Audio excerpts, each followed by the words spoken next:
Magic 100 welcomes Rae Jepsen. Now, your album, Curiosity, comes out on Valentine's Day. Now, on Magic 100, we have a contest right now where we want to know what's the worst thing you've received for Valentine's Day, like the worst gift ever. And people are emailing in. This one woman emailed in and said, my husband got me a plunger with hearts on it because he knew I wanted the toilet fixed.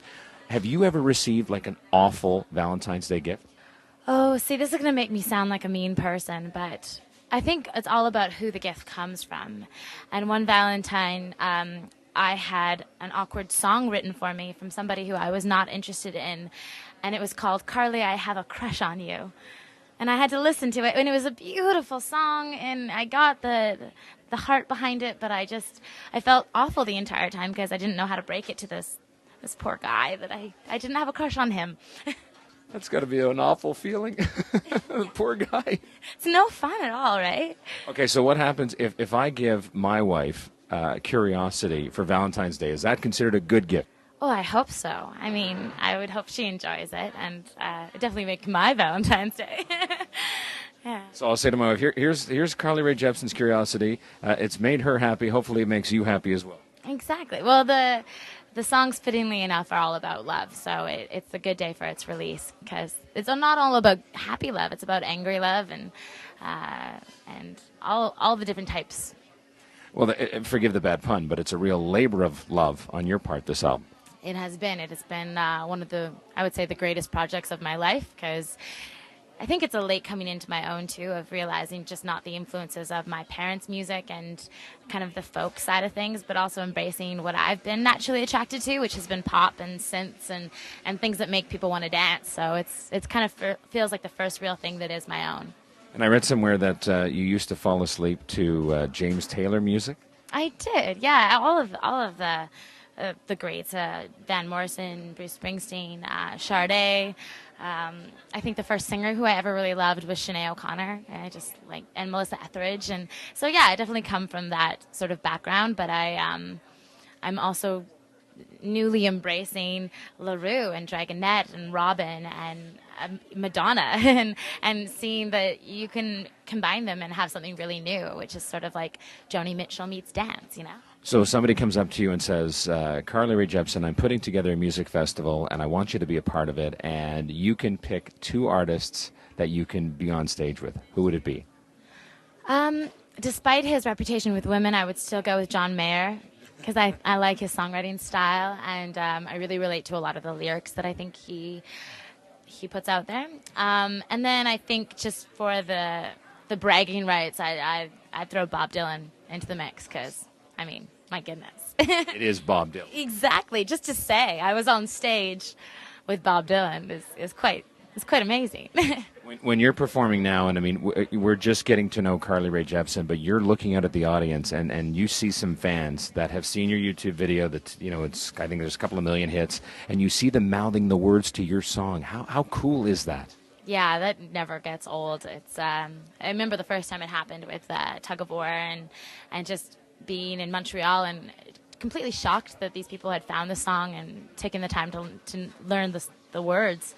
And I think to this day when it happens, it's a thrill like you can't explain. It's just nice to know that people are feeling what you feel and enjoying it. Speaking of feeling something, what was the moment that came over you when you saw that Justin Bieber and Selena Gomez were digging your music and they were tweeting about it? It was pretty amazing. I think it still is a hard thing to completely digest, but it's been very helpful. It's been very flattering, and I think it's still that feeling like you want to pinch yourself because you can't believe that somebody with that much success likes what you're doing. You're not that far removed from taking a run at Canadian Idol back in 2007 and going through, being a struggling musician. And there are other struggling musicians who are looking at you saying, okay, what's her secret? Like, what piece of advice would you give them? Well, I would say it's hard to give advice when I'm still so early on in the thing. I don't feel like I totally have the right, but one thing that somebody said to me that I've been trying to hold on to is really the idol lesson, which is hold on to what it is about you that is different. And rather than trying to to be what everybody else is, hone in on that and embrace that in a way, because nobody can do what you do as well, you know? And so I've been trying to really let myself discover that and show that to the world. Do you ever sit and watch award shows, whether it be the Junos or the Grammys or American Music Awards, and do you ever catch yourself sort of practicing doing an acceptance speech? Come on. Oh my goodness, that's hilarious. I have yet to practice the acceptance speech. We were nominated for a Juno 2 years ago, I think, and actually that is the first time that I've ever even had the opportunity to consider practicing that speech, and I had nothing prepared. Mind you, I was up against Justin Bieber, so I think I had a reason to feel safe. But no, I think that's it's not really kind of what it's about. I think it's a lovely addition and bonus, and it's great to be in any career, to be celebrated, and if you're doing well at it or if people are getting it. But I don't think that should be the focus or the goal. I think it should just be about the music and the artistry of it, and if you get kudos, then you get kudos, but if you don't, then it shouldn't be the focus. Now, I just started following you on Twitter. What do you love about it, and what do you hate about it? Twitter, I really like the accessibility to the fans directly. I like getting feedback. I like being able to share with them a moment that I'm experiencing as I'm experiencing it. It kind of is like a journal entry, with actually Dear Diary being all these other people rather than just this word. What I don't like about it is I don't like feeling like you need to do it. And I think that's something that you got to be careful of, is that you do it when you really feel like sharing the moment. But I feel like there's other moments when you just can shut it off and just be there. Just same sort of thing like with a camera. Like, you don't want to take pictures of everything, because sometimes you just want to see the thing. What a great piece of advice that is. That's such a good piece of advice, because I mean, when I got married, everybody said you got to savor the moment, and sure, everybody takes pictures, but there's one moment I'll never forget, and I remember saying to my wife at the time, look everybody here, they're here for us, they're here to celebrate us, yeah. And that's a moment that we didn't take a picture of, but I'll never forget it. And those are the ones that you keep. Almost like when you're on stage and you're looking out and you look to the band and go, like, guys, look at this, they're here for us. It's a pretty wild feeling.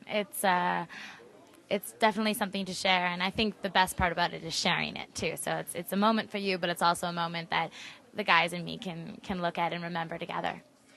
Best of luck with Curiosity, and you are always welcome, of course, across the country, but at Majic 100, the door is always open for Rae Jepsen. Thank you so much, and continued success. You're going to be a huge star. Oh, thank you very much. I appreciate that, and I'll see you again soon.